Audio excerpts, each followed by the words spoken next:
Al-Fatihah. A'udzu billahi minasyaitonir rajim. Bismillahirrahmanirrahim. Alhamdulillahirabbil alamin arrahmanir rahim. Ya.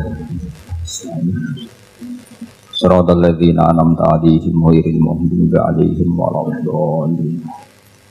Terus sesuai janji saya untuk menghormati UI, saat tadi sudah matur sama Pak On juga sama Direktorat.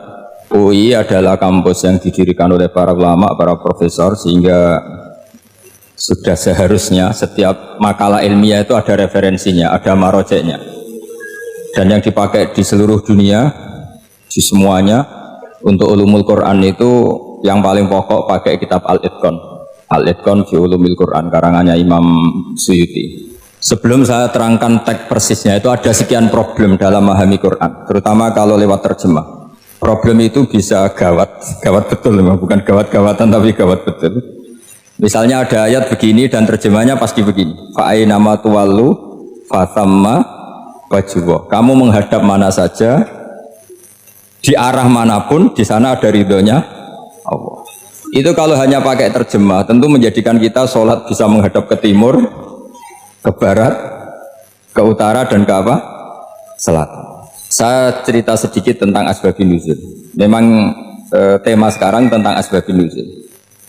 Dulu Rasulullah SAW ketika di Mekah itu sholat menghadap Ka'bah. Tapi setelah pindah di Madinah, di mana Madinah itu ada komunitas Yahudi dan Nasrani, Rasulullah itu menghadap ke Baitul Maqdis, kira-kira 16 bulan. 16 sampai 17 bulan. Semua riwayat itu kisarannya hanya 16 sampai berapa? 17 bulan. Sehingga orang Yahudi itu bilang begini, Muhammad ini baiklah, meskipun dia membawa agama baru, tapi kiblatnya masih ikut kita, masih baik kan. Setelah 16 bulan Nabi diperintahkan Allah untuk menghadap ke Ka'bah. Awal liwajaka syatrul masjidil haram. Maka orang Yahudi itu berontak. Berontaknya adalah kiblat mereka ditinggalkan. Cara berpikir orang Yahudi itu kiblat mereka ditinggal. Sehingga mereka bilang mawallahum an qiblatihimul lati kanu 'alaiha. Apa yang menjadikan umat Islam berpaling dari kiblat Baitul Maqdis. Kemudian mereka provokatif betul. Ini perlu diperjelas. Provokatif. Bilang begini. Inna Muhammadan tahayyara fi dini. Muhammad ini bingung dalam beragama. Sehingga habis ngomong A ngomong B, habis kiblat Ka'bah, kiblat Baitul Maqdis. Sehingga dalam banyak tarikh disebutkan peristiwa kiblat itu terbanyak melahirkan orang murtad, orang yang keluar dari Islam gara-gara provokasi orang Yahudi. Muhammad tahayyara fi dini. Muhammad tuh bingung dalam menentukan pilihan apa? Beragama. Kemudian walhasil singkat cerita akhirnya Nabi itu madhep Ka'bah. Apa yang terjadi mukjizat itu adalah bahwa agama ini agama yang mewakili semua agama sebelumnya yang masih orisinil. Yaitu Nabi akhirnya berargumentasi Ka'bah adalah kiblat yang asli, yang lebih tua. Terus mereka tanya, buktinya apa? Dijawab oleh Quran, fihi ayatum bayyinatum maqamu apa? Ibrahim. Ka'bah bukti tertua adalah di situ ada makam Ibrahim. Makam itu jejak kaki. Ya kalau bahasa Indonesia makam itu kuburan. Kalau dalam bahasa Arab makam itu jejak apa? Jejak kaki. Sehingga diketahui oleh sejarah, dibuktikan di situ ada jejak kaki siapa? Nabi Ibrahim. Sementara nisbatnya Baitul Maqdis itu adalah kepada Nabi Musa dan Nabi Harun. Yang ini adalah turunan dari Nabi siapa? Ibrahim.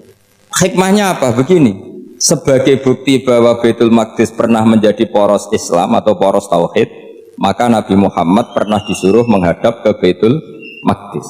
Buat inget-ingetan kalau ini pernah menjadi poros apa? Tauhid. Tapi tetap tua-tuaan masih tua apa? Ka'bah. Nah, kenapa tua Ka'bah tadi? Karena Ibrahim adalah Abul Anbiya, bapak dari para. Dan di situ ada jejak kakinya. Fihi ayatum bayyinatum maqam. Bukti itu belum cukup. Dibuktikan lagi bahwa Ismail kecil itu hidupnya di Ka'bah. Kita tahu sa'i baina Safa wal Marwah adalah karena Siti Hajar sedang mencari apa? Air. Jadi ada bukti sekian, bukti empirik bahwa Ibrahim itu kiblatnya itu Ka'bah, bukan Baitul Maqdis. Sehingga ada kata-kata fihi ayatum bayyinatum maqamu Ibrahim. Nah, tanpa ngerti asbabun nuzul, kamu akan mengartikan fa'ina ma tuwallu fathamma wajhuhu itu salah. Karena di situ kamu menghadap mana saja, maka di situ ada ridhonya Allah. Maka para ulama memberi catatan, maksudnya begini, kamu menghadap kemana saja, asal itu yang diperintahkan Allah, maka di situ ada ridhonya Allah. Harus seperti itu maknanya, disesuaikan dengan konteks asbabin nuzul. Tanpa seperti itu tidak bisa. Dan masih banyak lagi kepentingan tentang asbabin nuzul. Jadi problem sekarang adalah banyak mufassir yang hanya mengartikan dari terjemah. Itu bahaya sekali. Jika ada orang yang menikah secara mut'ah, itu kan mirip kayak transaksi zina. Mereka berdalil famastamta'tum bihi minhunna fa'atuhunna ujurahun. Perempuan yang sudah kamu nikmati, yang penting kamu bayar. Terjemahnya seperti itu. Karena ujur itu jamaknya ujroh. Itu fatal sekali. Padahal ayat itu begini, settingannya begini, setting siakul kalamnya atau asbabun nuzulnya begini. Ini sekaligus, memang saya sengaja ngaji dengan tema yang berat untuk penghormatan pada yang ngaji. Kalau temanya ringan kan kayak TPG. Jadi ini supaya gue keren-kerenan, ini ada doktor Pak Oni pernah dekan Fakultas Hukum. Jadi kalau saya nanti salah tinggal ditangkap saja, gampang kan? Tapi nangkap saya berurusan dengan Tuhan. Jadi, kalau orang dekat Allah itu yang tanggung jawab itu Allah. Jadi dia bisa menang di kepolisian tapi kalah di hukum Tuhan. Jadi kalau berhadapan-hadapan dengan saya. Begini asbabun nuzulnya begini. Wal muhsanatu minan nisa yang awal juz 5 itu, ya kita santai aja. Yang awal juz 5 itu sebetulnya maktuf, diatafkan pada ayat hurrimat alaikum ummahatukum wa banatukum wa akhwatukum wa ammatukum wa kholatukum wa banatul akhi wa banatul ukhti. Jadi perempuan yang haram dinikah itu ada 7. Yang faktor nasab, yaitu siapa? Ibu, putri, saudara putri, bulik dari bapak, amah itu bulik dari bapak, kholah itu bulik dari ibu, keponakan dari saudara lelaki, keponakan dari saudara perempuan. Ini disebut haram karena nasab gen. Kalau orang Jawa bilang hanya 4 karena ngitungnya bulik baik dari bapak maupun ibu. Kalau orang Jawa bilang kan bulik terus keponakan dihitung 1. Padahal ada keponakan dari saudara lelaki, ada keponakan dari saudara apa? Perempuan. Wa banatul akhi wa banatul ukhti. Terus kedua, haram karena rodok. Kita tahu dalam hukum Islam rodok adalah sama dengan nasab.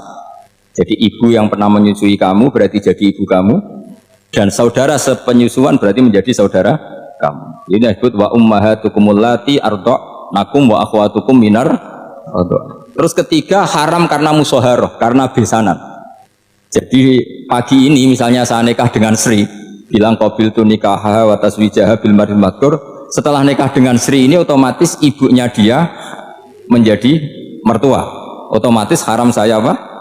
Nikah. Ini namanya haram karena musoharoh. Atau kamu punya anak Zaid. Zaid pagi ini akad dengan Sri.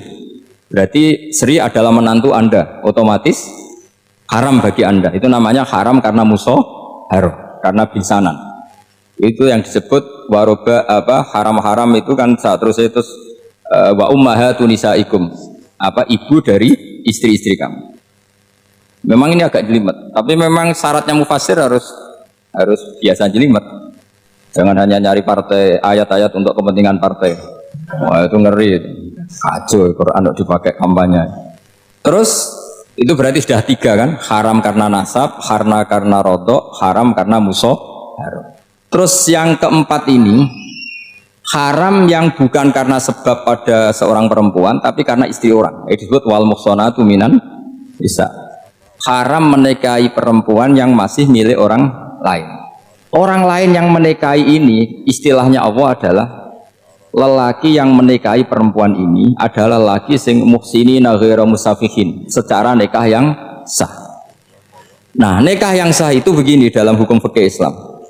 Saya nikah dengan Sri, kalau hanya akad itu saya wajib bayar mahar hanya separuh. Jadi kalau saya janji bayar 1 miliar berarti wajib bayar berapa?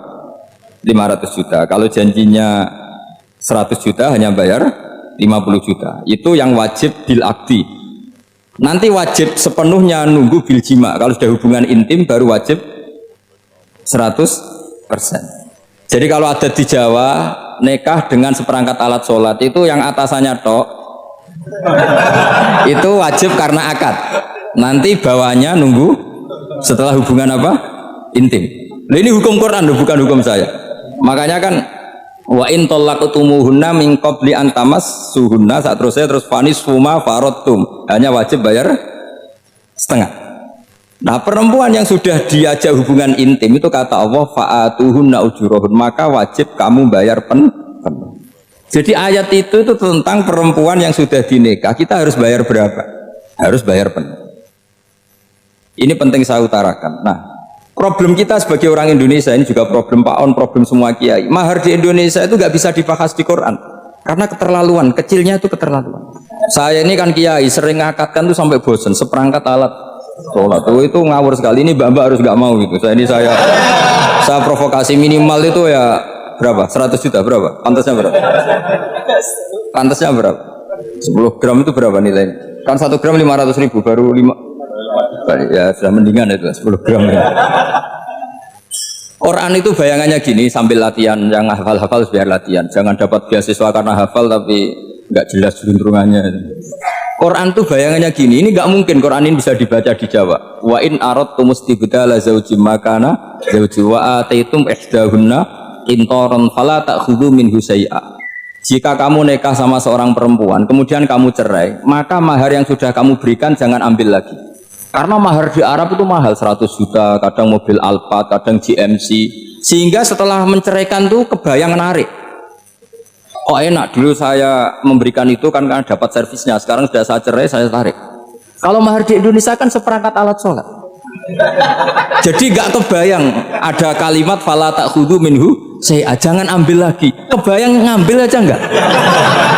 Apalagi kalau nikahnya sudah 2 tahun kan sudah lusuh sudah. Tapi kalau di Arab itu kebayang karena mahal. Makanya orang Arab suka nikah orang Indonesia karena murah. Jadi bahasa kintoron tuh harta yang nggak ternilai. Wa ataitum ihdahunna kintoron, yang nggak ternilai, mahal betul. Itu pernah saya hitung, ada yang mahar itu 400 juta, ya sekira segitu. Nah makanya setelah dicerai Allah memperingatkan, setelah kamu kasihkan ya jangan minta lagi. Kenapa kepikiran minta? Karena jumlahnya besar. Kalau di Indonesia kepikiran nggak minta, nggak kepikiran, saking kecilnya. Seperangkat alat sholat kadang 1 juta. 1 juta itu setelah hubungan intim sebelumnya yang wajib hanya 500. Itu kan nggak kebayang. Makanya susah ngartikan Quran di Indonesia, kadang susah karena kadang terlalu. Itu pernah Sayyidina Umar radhiyallahu anhu pernah bilang begini. Wahai para perempuan, mahar itu jangan mahal-mahal, kasihan para lelaki. Itu ada perempuan alimah ya, orangnya alim betul. Meskipun nggak pernah sekolah di UI, tapi alim betul. Itu usul langsung gini, ya Amirul Mukminin, laisa dzalika laka ya Amirul Mukminin. Waqad qala ta'ala wa ataitum ihdahunna qintaran. Kamu hanya seorang Amirul Mukminin, tidak berhak bikin aturan pembatasan mahar. Allah saja tidak batasi, kenapa kamu batasi? Sehingga dulu yang namanya nikahnya Sulaiman Agung atau Jamaluddin siapa Ratu Agung, kalau hadiah ya sampai tas mahal itu. Ini kan dari bahasa Arab mumtaz mahal. Mumtaz itu istimewa, mahal itu tempat. Dia punya istri yang sangat dicintai, dikasih hadiah mumtaz mahal. Terus ilat Jawa jadi apa? Tas mahal. Itu sama Mujid Ulil Albab kalah ya. Itu kalau cerai kan kepikiran minta lagi, dikasihkan yang baru.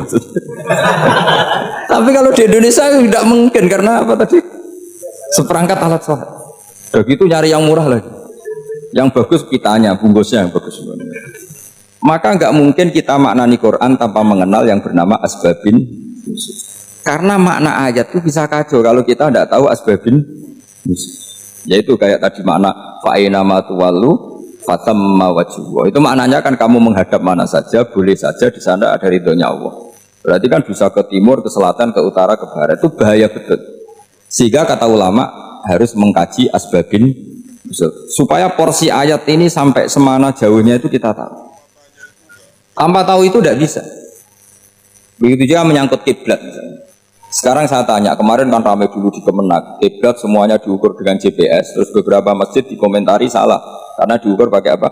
GPS. Kalau dalam bahasa falak disebut yaumarostil kiblat. Memang bisa diilmuni. Tapi pertanyaannya begini, dari awal Allah ngendikan fawalli wajhaka syatral masjidil haram. Kamu yang penting sholat itu menghadap masjid.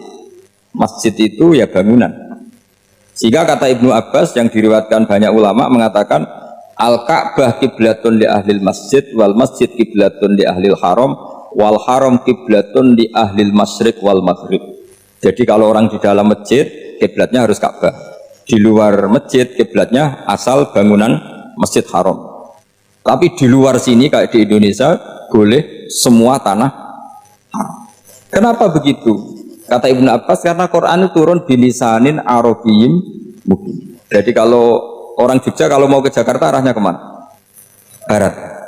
Itu sebetulnya ketika Anda ke barat itu persis Jakarta apa bisa saja pasnya itu Pangandaran. Tapi orang itu akan bilang kalau ke barat ya ke Jakarta. Meskipun presisi Anda tepatnya di Pangandaran. Nah kiblat seperti itu, asal orang menghadap ke barat itu orang sudah bilang ke kiblat. Nggak usah sedetail misalnya harus pas Ka'bah. Saya pernah debat sama tim ahli Kemenang. Nggak bisa Gus, sekarang ada GPS harus tepat Ka'bah. Terus saya bilang gini, kalau teori Anda benar, berarti semua masjid luasnya maksimal 16 meter. Ka'bah itu luasnya hanya 16 meter. Berarti Masjid Ulil Albab yang pojok sana sama pojok sana, kira-kira itu ya sudah tidak kena Ka'bah. Kalau harus tepat Ka'bah itu kan diameternya hanya 16 sama 18 kalau nggak salah. Berarti semua masjid kalau ingin tepat Ka'bah harus pas 16. Kalau terlalu luas pilihannya harus cekung. Kan jadi aneh. Makanya saya itu sering Pak, dulu saya ini biasa debat fikih. Kalau di tradisi pesantren namanya Basul Masail. Saya punya teman yang paling kurang ajar, yang paling saya kenang dalam panjang sejarah. Dulu itu kalau debat fikih itu ya seru. Kalau aturan fikih kan gini, soft paling baik itu kan soft pertama, baru kedua, baru ketiga. Yang paling keren kan soft awal, soft. Terus teman saya bilang gini Pak, ya kalau gitu gini aja Gus, desain masjid itu memanjang utara selatan, biar semuanya soft awal. Gara-gara didesain begini kan ada soft 2, soft 3. Apa susahnya kita bikin mulai awal supaya masjid itu memanjang utara apa? Selatan, supaya semuanya soft awal. Ya kalau ada hukum ya diimplementasikan dalam desain bangunan katanya. Jadi itu kan kacau. Terus akhirnya saya jawab, lalu setelah begitu yang paling afdol siapa? Yang dekat imam. ya sudah, bikin cekung saja kalau gitu. Artinya gini ya, beragama itu yang sehat. Jadi beragama itu berdasar riwayat. Pernah ada ulama yang ngitung Madinah menghadap Ka'bah itu ya tidak pas. Pernah dihitung pakai GPS kiblat Madinah ke Ka'bah itu ya tidak pas. Tidak seperti yang pernah dianjurkan Kemenak itu. Karena apa? Agama ini ngikuti bilisanin Arabiyyin mungkin. Seperti jenengan gini. Semua ini istilahnya apa? Menghadap Gus Bah. Padahal ada yang agak sana. Semuanya ngaji sama siapa Gus Bah? Ya sudah. Istilahnya bertatap muka. Memangnya kita benturan. Ini bahasa, jadi seperti ini semua namanya apa? Berhadap, padahal ada yang agak samping. Ka'bah juga gitu, sebenarnya tidak se-ekstrim yang dibayangkan orang-orang. Cuma kalau bisa tepat, ya kita harus tepat. Tapi tetap saja tidak perlu 16 apa? Meter. Fa'aina ma tuwallu fatamma wajhuhu, itu artinya menghadap. Menghadap itu menghadap arah, makanya Allah tidak dawuh fawalli wajhaka nahwal Ka'bah, tapi fawalli wajhaka syatrul Masjidil Haram. Jadi ini penting saya utarakan supaya kita familiar dengan istilah-istilah Quran. Istilah Quran itu gampang kok sebenarnya. Kalau kita kaji itu gampang. Problem kita tidak pernah mengkaji, jadi semuanya asing. Kalau kita mengkaji itu gampang sekali. Saya punya sekian cerita betapa pentingnya mengkaji Quran. Harun Ar-Rasyid itu dinasti Bani Abbasiyah. Itu pinter sekali. Ada seorang ustadz yang agak ekstrim. Itu datang ke Harun Ar-Rasyid, ya Amirul Mukminin, inni nasihun laka famusaddidun alaika fala tajidanna alayya fi nafsika syai'an. Saya mau nasihati kamu tapi saya mohon jangan masukkan hati, karena nasihat ini penting. Tapi saya akan keras, vulgar, akan keras, kritik saya akan keras karena Anda sebagai Amirul Mukminin tidak pecus. Apa kata Amirul Mukminin Harun Ar-Rasyid? Uskut ya Ustadz. Sebagai riwayat uskut ya jahil, kamu itu Ustadz bodoh, tidak usah banyak omong. Kenapa saya bodoh? Terus dibacakan ayat faqula lahu qawlan layyinan la'allahu yatadzakkaru aw yakhsha. Inna Allaha ta'ala qad arsala man huwa khairun minka ila man huwa syarrun minni wa ma'a dzalika qala ta'ala faqula lahu qawlan layyinan. Allah pernah menugaskan seorang yang lebih baik ketimbang kamu, yaitu Musa dan Harun. Musa dan Harun adalah seorang nabi kepada orang yang lebih buruk ketimbang saya, yaitu Fir'aun. Itu saja etikanya faqula lahu qawlan lain. Kamu kalau ngomong yang halus, yang baik, yang berperadaban, kok kamu sama saya mau kasar? Akhirnya ustadznya ternyata pinter kamu, yes pinter aku. Jadi semudah itu. Allah itu menugaskan orang yang lebih baik ketimbang kamu, yaitu Nabi Musa, kepada orang yang lebih buruk ketimbang saya, yaitu Fir'aun. Itu saja ada etikanya. Kok kamu sama saya mau tambah etika? Mau main kasar hanya karena kamu merasa nasihat Anda benar? Jadi gampang sekali memahami Quran. Tapi lagi-lagi memang bagi ahlinya. Tapi ini saya bantu supaya sampean jadi ahli apa? Quran. Meskipun ngajinya sebulan sekali. Sudah sebulan sekali tidak punya kitabnya. Sudah. Jadi ulama dulu kalau belajar Quran itu gampang sekali. Saya berkali-kali cerita. Yang kitab saya baca di rektorat itu namanya Syajaratul Ma'arif. Itu kalau cerita bikin judul itu enak sekali. Babuna fil ibad bikullil bilad. Bab seseorang di mana saja hidupnya harus bermanfaat. Terus dalilnya itu hanya mengutip makalahnya Nabi Isa, wa ja'alani mubarakan ainama kuntu. Ciri utama seorang nabi apa? Saya di mana-mana adanya berkahi orang lain. Jadi berkah bagi orang lain. Maksudnya tidak jadi problem bagi orang lain. Artinya kamu hidup entah di Jogja seperti Pak Ono orang Jember, saya orang Rembang. Hidup di Jogja ya manfaat, di Jember ya manfaat, di mana-mana manfaat. Saya pernah di Korea seminggu ya manfaat. Saudara kita TKI yang di Korea ya manfaat. Di sana bikin masjid, bikin apa? Karena ngendikane Allah menceritakan Nabi Isa siapa? Wa ja'alani mubarakan ainama kuntu. Saya adalah orang yang di mana-mana berkah. Artinya manusia eksistensinya harus seperti itu, hidup di mana saja berkah. Gampang sekali memahami Quran. Pernah Imam Syafi'i ditanya, kalau kamu nggak kehilangan air atau nggak ada air di satu daerah, cari-cari dulu sampai nggak ketemu. Setelah nggak ketemu air, baru kamu boleh tayam. Imam Syafi'i ditanya, apa dalilnya harus mencari dulu? Kalau nggak ada air ya langsung tayamum saja. Kenapa harus nyari-nyari dulu? Jawabnya Imam Syafi'i itu gampang sekali. Qala ta'ala falam tajidu ma'an. Kemudian kamu tidak menemukan air. Di mana-mana tidak menemukan setelah mencari. Kalau belum mencari namanya tidak tahu. Kan ayatnya kan falam tajidu ma'an. Kemudian kamu tidak menemukan air. Tidak menemukan tuh nyari dulu apa langsung ambil sikap? Nyari dulu baru kesimpulannya tidak ketemu. Kalau belum pernah nyari namanya tidak tahu. Segampang itu ulama dulu memahami Quran karena konstruksinya utuh. Yaitu mereka tahu betul bahwa Quran itu bilisanin Arabiyyin. Ketika Futuhat Syam dulu itu dikuasai tentara Romawi. Era Sayyidina Umar Futuhat. Yerusalem dikuasai tentara Islam. Itu awal Sayyidina siapa? Umar radhiyallahu anhu. Ketika Futuhat mau ada pesta besar-besaran.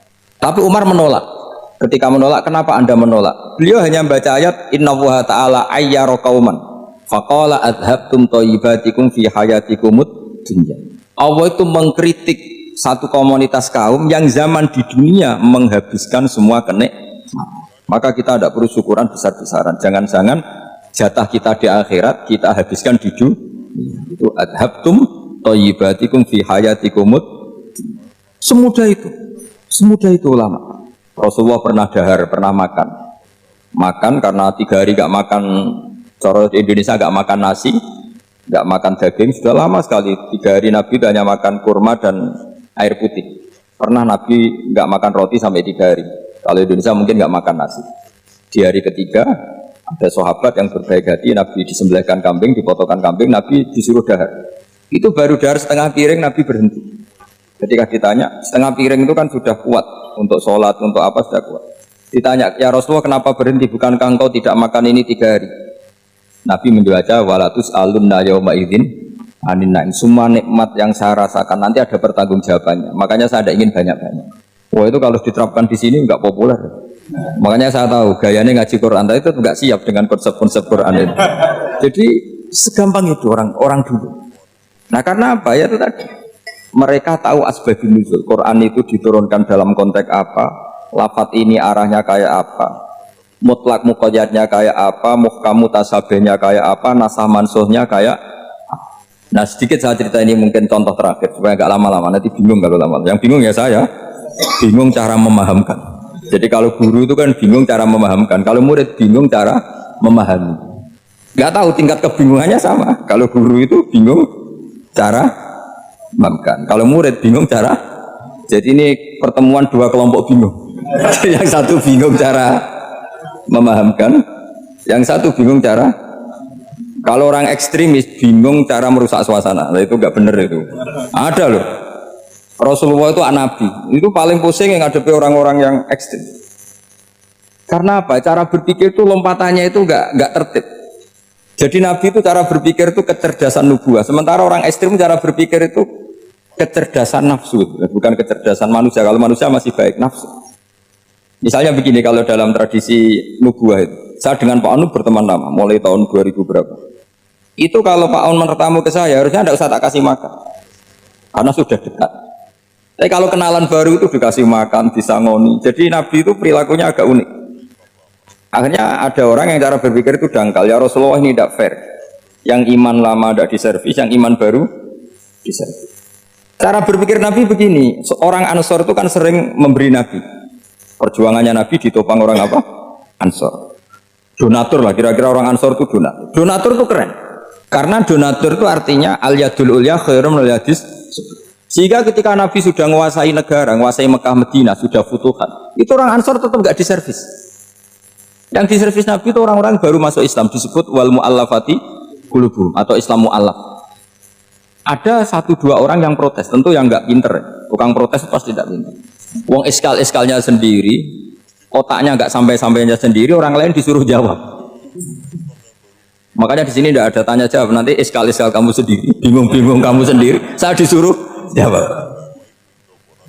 Berarti Gus Pak nggak mau ditanya, ya memang nggak mau karena tadi jawab sendiri aja. Nanti pinter sendiri, kapan-kapan pinter sendiri. Akhirnya tanya begini, cara tanya gini, ya Rasulullah, ini nggak fair.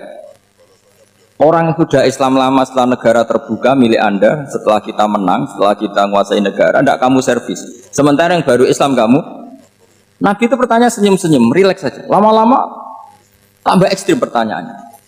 Kata Umar, ya Rasulullah saya beri izin untuk membunuh orang ini. Umar itu pikirannya karena mantel Nabi. Nabi jangan. Kalau kamu bunuh, nanti apa kata orang banyak? Inna Muhammad dan yaktulu ashabah. Dikira Muhammad membunuh sahabatnya sendiri. Nabi masih mendengar, komplainnya masih mendengar. Lama-lama Nabi memberi penjelasan. Kamu ini orang Ansor. Kamu biasa memberi saya, memberi dana perjuangan. Memberi itu hebat.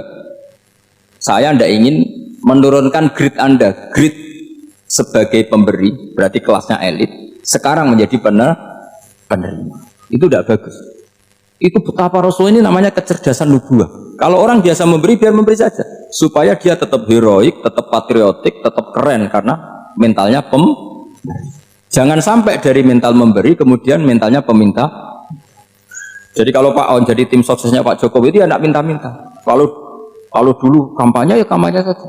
Biar memberi terus nggak pernah minta. Meskipun akhirnya ya gelong. Tapi Nabi dulu tidak gitu. Jadi orang Ansor itu nggak pernah diservis. Padahal jasanya kayak gitu. Supaya kelasnya tetap kelas elit, yaitu pemberi, penanggung jawab. Nabi gak ingin orang Ansor turun grade menjadi penerima. Orang-orang yang cerdas nubuah menerima konsep Nabi seperti itu. Lo tanya sama Pak On, saya dan ikut terjemahan UI itu puluhan tahun sama Pak Jun. Itu beliau ke kontrakan saya ke rumah beliau. Tidak pernah berharap apa. Saya sangat tertutup. Bukan apa-apa ya, kalau ingin memberi saja. Kontribusi saya pada Al-Quran, saya tidak kepikiran mendapat. Supaya heroik. Tapi orang-orang yang cerdas amatir tadi, ini nggak fair. Wong yang memberi lama kok dapat servis sedikit.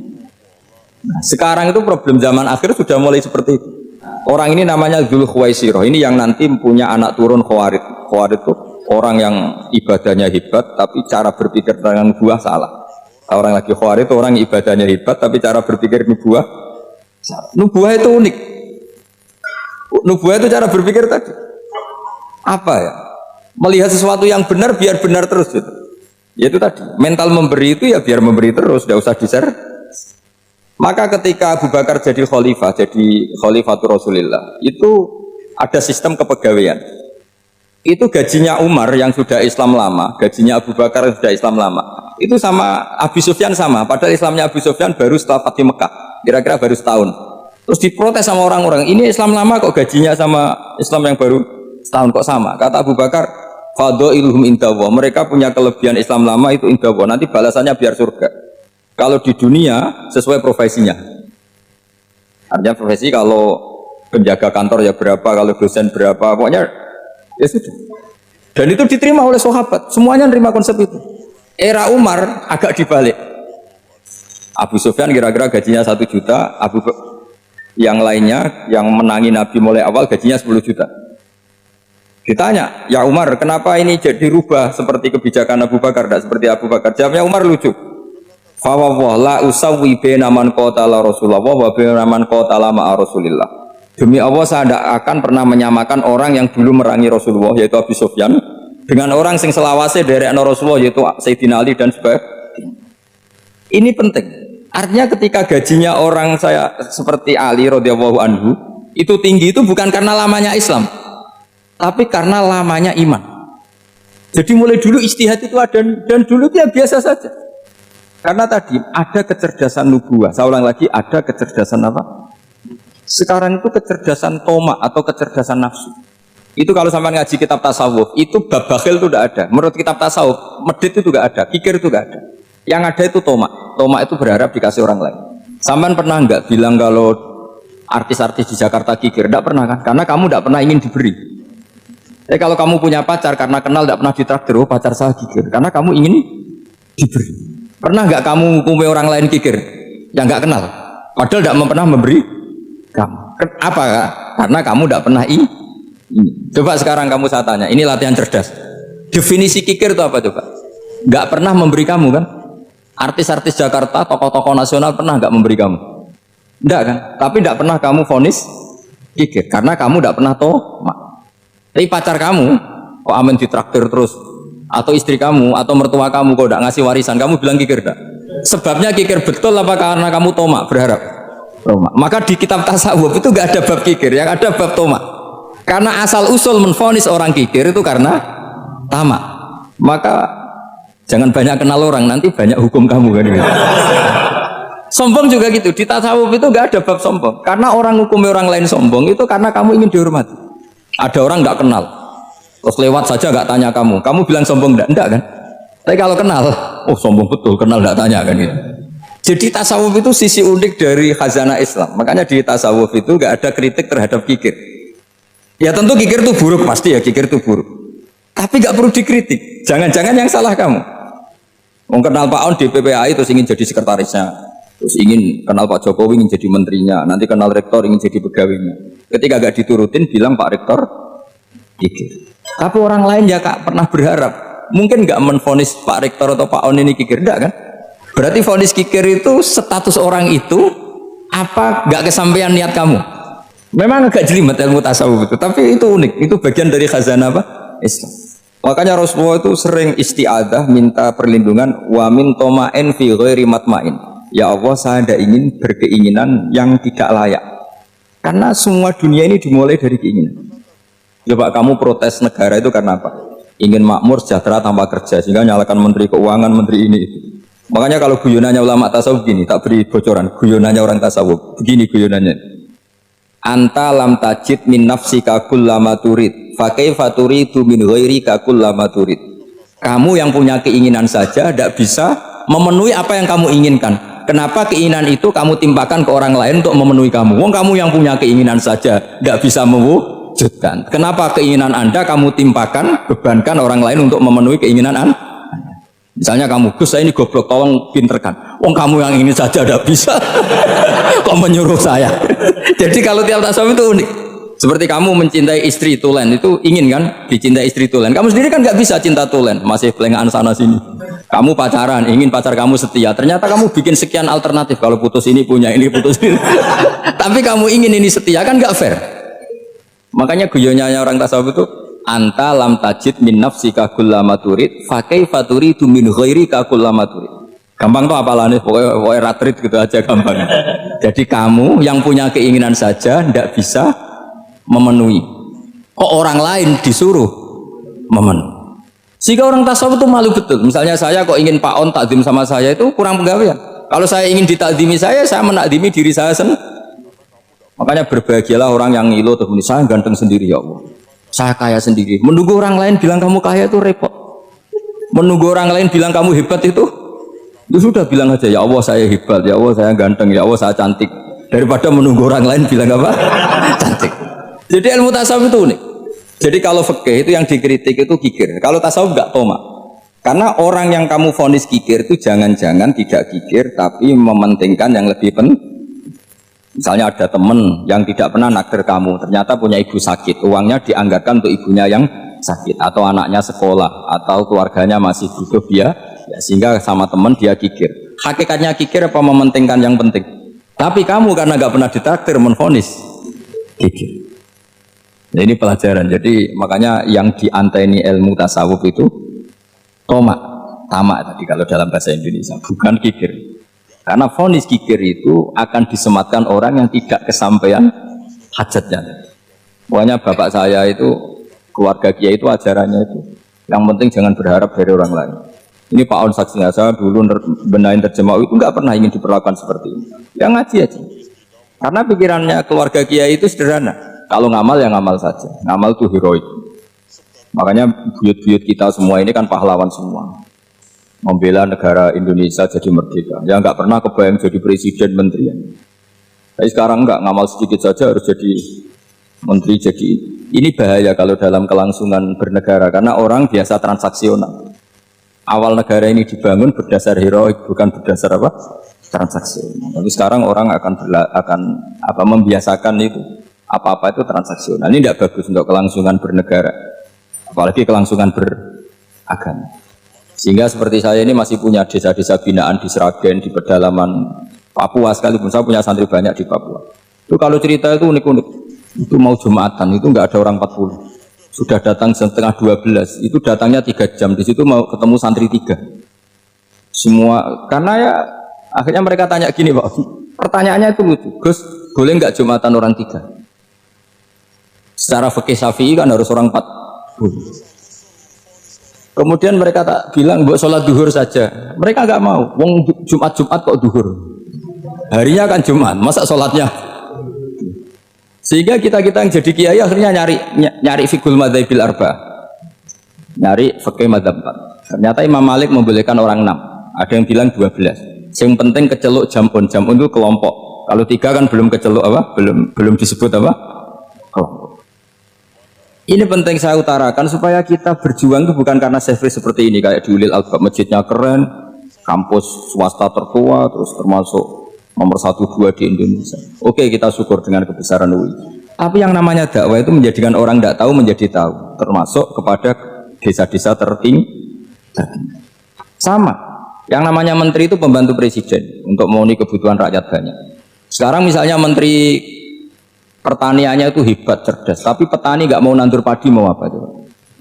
Coba yang membantu ketahanan pangan itu para petani mau nanam padi apa karena menteri pertanian? Karena petani mau nanam padi. Ya sudah GR saja, kita pembantu presiden semua. Karena ikut menyumbangkan ketahanan pangan. Tapi kamu kan nggak digaji, kita keren, ngamal tambah harap gaji. Ini penting supaya Anda itu nggak hati kecil gitu. Ikut menyumbang negara tanpa ingin dapat gaji. Keren enggak? Dan itu nubuah. Apa? Nubuah. Orang Ansor itu seperti itu.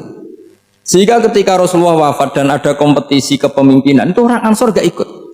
Sudah kita makmum saja, silahkan dibagi di saking baiknya orang Ansor. Makanya saya ulang lagi ya. Kecerdasan nubuah ini yang gak difahami orang Khawarij. Orang Khawarij cara berpikir yang kerja banyak harus dapat banyak. Sementara kecerdasan nubuah enggak, yang biasa memberi terus memberi saja biar derajatnya tetap al-yadul ulya. Bismillahirrahmanirrahim. Ini saya baca supaya dapat berkahnya ulama-ulama dulu, karena ini dikarang oleh ulama yang dipakai rujukan seluruh dunia. Begini, qala Ibnu Taimiyah, ma'rifatu sababin nuzuli yu'inu ala fahmil ayat. Jadi mengenali asbabun nuzul itu membantu memahami secara benar ayat itu. Karena tadi kalau ayat itu dipotong itu maknanya bisa kacau, kayak tadi famastamta'tum bihi minhunna fa'atuhunna ujurahun. Kalau diterjemah itu kan mendukung kawin mut'ah. Kalau terjemahnya saja perempuan siapa saja yang pernah kamu nikmati, yang penting kamu bayar, itu kan aliran sesat dan menyesatkan. Itu konteks asbabun nuzul tidak seperti itu. Perempuan yang sudah menjadi istri kamu, seorang lagi perempuan yang sudah menjadi istri kamu, jika sudah kamu hubungan intim maka maharnya harus dibayar penuh. Tapi kalau belum hubungan intim, maharnya hanya wajib separuh. Fanisfu ma faradtum illa ayafuna au ya'fu alladzi biyadihi uqdatun nikah. Tapi tadi kalau di Indonesia gimana Gus? Nah, itu yang repotnya. Maharnya itu tadi mau kena atasan dan apa? Bawahan. Wah kacau kalau di Indonesia itu. Sehingga kita bingung kalau dalam logika Arab kan gitu. Bayangannya kalau cerai, kata Allah, fala ta'khudhu minhu syai'at. Harta yang sudah kamu berikan ke istri jangan diambil lagi. Sampai dilarang ngambil tuh karena jumlahnya banyak sehingga kepikiran ngambil. Kalau di Jawa nggak usah dilarang sudah tidak akan ngambil karena rukuhnya sudah lusuh. Itu susahnya baca Quran di Jawa ya. Karena dari awal maharnya terlalu apa? Kecil. Terus beliau Imam Suyuti termasuk di sini menyontohkan yang pasti salah kalau difahami yaitu tadi ayat apa itu fa'inama tuwallu fastamma wajhu. Jadi beliau terus meringatkan betapa pentingnya mengenali asbabin nuzul. Karena asbabin nuzul itu gampang. Saya ulang lagi, asbabin nuzul itu gampang.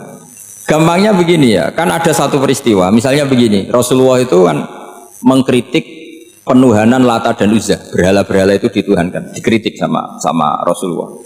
Kemudian mereka begini, karena mereka biasa personifikasi Tuhan. Muhammad, kalau Tuhan itu tidak Lata Uzza dan itu terbuat dari batu, lalu Tuhan Anda itu dari apa?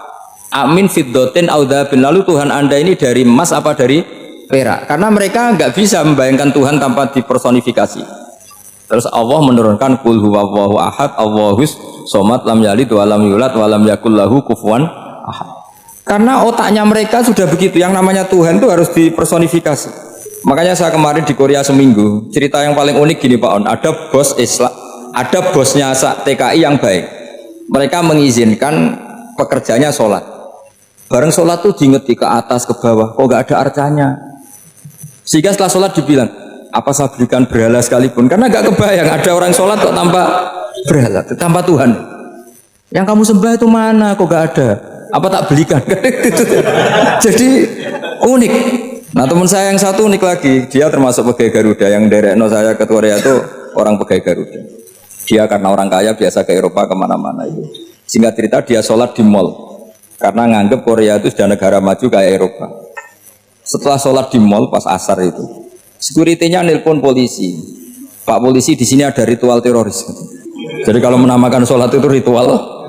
Jadi artinya apa? Ritual-ritual yang kita lakukan itu macam-macam cara pandang. Orang ateis itu kan Cina, kan Korea itu kan ya Cina lah, Korea, Jepang, RRC itu kan jibit Cina. Itu ya yang namanya ibadah sembahyang harus ada patungnya atau ada arcanya atau ada benda-benda itu. Orang Islam kan nggak ada sama. Makanya mereka itu kok bisa? Problemnya kita, saya ulang lagi, ini problemnya. Problemnya kalau ada itu ya repot. Begini misalnya, ini masih tentang asbabun nuzul. Ini contoh terakhir tentang masih asbabun nuzul. Umar radhiyallahu anhu, sahabat Umar itu kalau mencium Hajar Aswad itu sambil gedumel. Tidak berdoa tapi gedumel. Masyhur itu ada di Bukhari. Alim tu annaka hajarun la tadurru wa la tanfa walau la anni ra'aitu Rasulullah qabbalaka ma qabbaltuka. Saya tahu loh. Nyium Hajar Aswad dicium tapi sambil gedumel. Saya tahu loh, kamu hanya batu, nggak mandoroti, nggak manfaati. Kamu jangan GR, saya cium itu jangan GR. Kalau saja saya tidak melihat Rasulullah mencium kamu, maka saya ada sudi nyium kamu. Dah gitu aja. Terus itu tiap nyium Hajar itu tidak doa. Kalau kamu kan nggak minta kaya, minta macam-macam. Kalau Umar malah gedumel. Nah, kenapa demikian? Itu ada asbabun nuzulnya. Umar itu saksi sejarah. Ketika Rasulullah Fathi Mekah, Nabi kan tawaf terus mencium Hajar. Itu di belakang masih banyak orang kafir. Kebetulan Umar masih di sana. Sudah Islam Umar, tapi dia di belakang. Dengar orang-orang kafir, Muhammad itu aneh. Katanya melarang nyembah batu. Ternyata dia nyembah batu. Jadi Nabi nyium Hajar Aswad itu dikira nyembah batu. Katanya ngelarang nyembah batu, tapi dia kok nyembah batu. Karena Nabi mencium Hajar Aswad.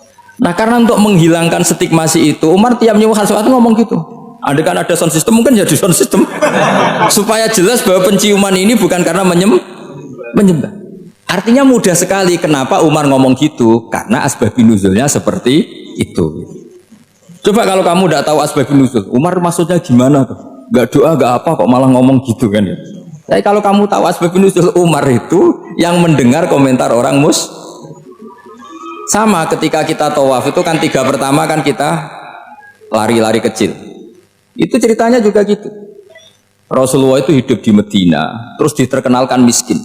Medina itu kota wabak, kota penyakit, endemik. Dulu Medina, Yasrib itu kota endemik. Jika kata orang kafir-kafir Mekah, yaji ulihadal bait kaumun qad wahanat hum huma Yasrib. Nanti akan datang satu komunitas kaum yang sudah lemas karena kena penyakit apa? TBC dari apa? Yasrib. Nabi dengar itu makanya terus bilang ke para sahabat, tunjukkan kalau kamu kuat dengan cara lari 3 kali. Terus pakai pakaian yang kelihatan maco, yaitu yang dipakai lelaki-lelaki itu. Bahunya dikelihatan. Nah, setelah Rasulullah wafat, Umar menggantikan beliau setelah Abu Bakar. Umar bilang gini, sebetulnya tawaf seperti ini, yaitu lari pertama 3 putaran pertama lari dan memperlihatkan pundak seakan-akan orang maco itu sudah nggak perlu, karena alasan itu sudah tidak ada. Tapi ini tinggalan Rasulullah, maka jangan rubah ya, tetap seperti ini. Akhirnya meskipun sudah tidak ada alasan tadi menjawab stigmasi orang kafir, tetap tawaf seperti itu. Jadi memang agama itu unik. Kadang kita harus tahu alasannya, tapi alasan itu kalau menjadi mahatul hukmi, pijakan hukum salah. Misalnya kamu terus bilang gini, ya berarti tawaf sekarang bebas, gak perlu seperti itu, karena alasan itu sudah tidak ada. Nah di sini pentingnya riwayat. Riwayat itu begini, logikanya sudah nggak ada, tapi kaifiyah itu, cara itu masih kita terus. Dan itu memang saya ulang lagi harus tahu asbabun nuzul. Saya beri contoh ya, misalnya wa idza darabtum fil ardi falaysa 'alaikum junahun an taqsuru minas shalah. Terus ayat di mana? In khiftum ayyaftinakumul ladzina kafaru. Jika kamu pergi dalam keadaan takut ditangkap orang kafir atau takut diculik orang kafir, maka kamu boleh mengqasar sholat. Itu jelas ada ayat in khiftum ayyaftinakumul ladzina kafaru. Jika kamu takut diculik orang kafir. Sehingga ketika ba'da Fatih Mekah, setelah Mekah dikuasai Islam, Umar tanya, ya Rasulullah, kenapa engkau masih sholat qasar?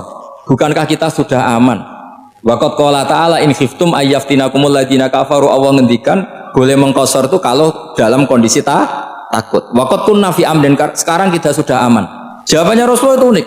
Ya Umar, hadhihi shadaqatun faqbalu shadaqah. Ini sedekahnya Allah, bonus, sudah terima aja, enggak usah catatan-catatan gitu. Sehingga era Umar ya ada lagi yang tanya Umar begitu. Terus kata Umar, sa'altu dzalika Rasulullah sallallahu alaihi wasallam faqala hadhihi shadaqatu wa faqbalu shadaqah. Sudah ini bonus dari Allah, terima saja.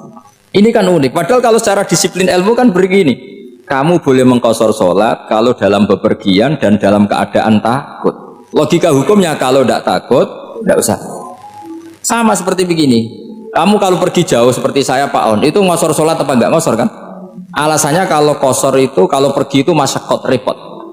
Sekarang pergi kita pakai Alphard misalnya, pakai Innova, bawa uang, disupirin, itu masyakot enggak? Enggak kan? Tetap boleh jamaah enggak? Boleh. Sebenarnya kamu jamaah itu karena pengetahuan hukum apa karena enak jamaah? Kalau alasannya masyakot, kan sekarang sudah ada, enggak repot. Ya sudah pakai hadis tadi, ini hadiah, terima saja. Jadi makanya agama itu riwayat. Tapi ada saja ulama yang agak balik loh. Agak balik gini, banyak juga ulama misalnya duwe gawe, ibunya sakit terus ribet jamaah sholat. Kenapa? Ribet ngurumat ibu. Makanya ada saja kiai yang duwe gawe mantu itu terus jamaah sholat, tapi jangan ikuti. Tapi ada saja karena alasannya jamaah itu karena apa? Repot. Ya ada saja, tapi ya jangan ditiru. Cuma saya ini cerita analisis hukum itu memang agak-agak unik. Jadi tadi kadang Nabi itu ditanya, ya Rasulullah, kita dulu boleh jamak qasar ini kan karena in khiftum ayyaftinakumul ladzina kafaru, takut diancam orang kafir. Sekarang aman, kenapa tetap jamak? Jawabannya Nabi, ini hadiah, terima saja. Ya ada sahabat yang bantah, kenapa Nabi? Allah itu zat yang baik, kalau sudah ngaji bonus nggak pernah ditarik lagi. Makanya Nabi kalau berdoa itu unik, ya siapa yang disiksa di dunia karena dosanya, fallahu akramu min ayyus sanniya uqubatahu fil akhir. Kalau ada orang salah kok di dunia sudah dikasih sanksi, Allah itu lebih mulia untuk mengulang nanti di akhirat. Akram itu Allah terlalu mulia, maksudnya orang kepikiran wis males ya selesai, tidak akan Kalau sampean kan enggak, masih ingin lagi, ingin lagi. Jadi itu cara berpikir apa? Nubuah. Jadi berpikir nubuah itu beda. Ada orang pas sujud diinjek sama orang fasik. Diinjek, kemudian si yang sujud tadi, wallah la yaghfiru wallahu laka, demi Allah tidak akan ngampuni kamu.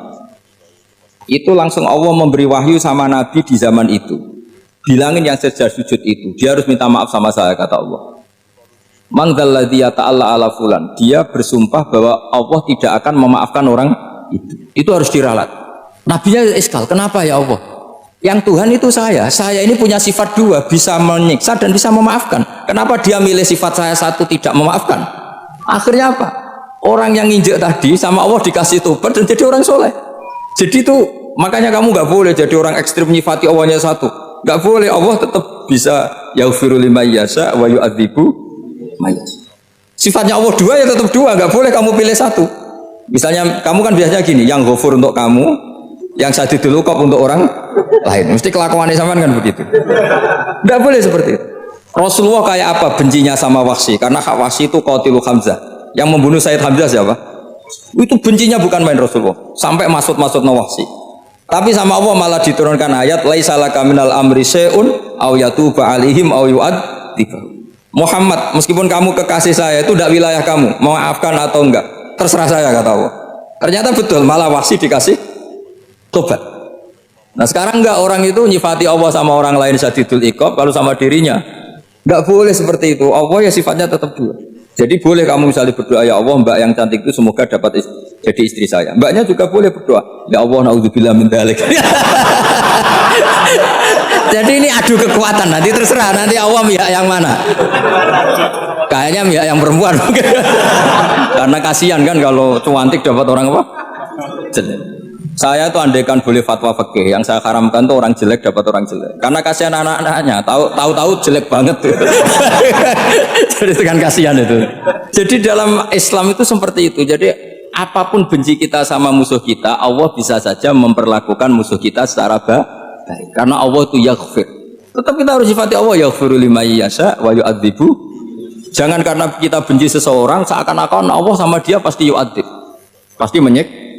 Itu yang dicontohkan Allah kepada Rasulnya, itu beliau tidak cocok sama Wahsy, malah Wahsy dikasih petunjuk. Makanya terus ada ayat apa? Laisa laka minal amri syai'un aw yatuba alaihim aw yu'adzibahum. Muhammad, tidak wilayah kamu, saya menentukan mengadab atau Makanya rata-rata kiai ulama itu halim. Halim itu rileks, layinal janib, tidak gampang menvonis orang lain. Biar Allah tetap dengan sifatnya yaf'alu ma yasha, bahwa Allah bisa melakukan apa saja. Soal kamu benci sama seorang, benci saja atas nama kamu, jangan nyatut-nyatut Allah. Misalnya kamu cinta seseorang, wah ini yang calon presiden ini harus jadi presiden. Ternyata Allah menghendaki jadi menteri, mau apa coba? Ya Allah ya faluma ya sak, mau apa coba? Yang kiai atau Pak On, BPAI, pantasnya kan menteri agama itu Pak On. Tapi kalau Pak yang takdir gitu mau apa? Ya sudah, Allah ya falu.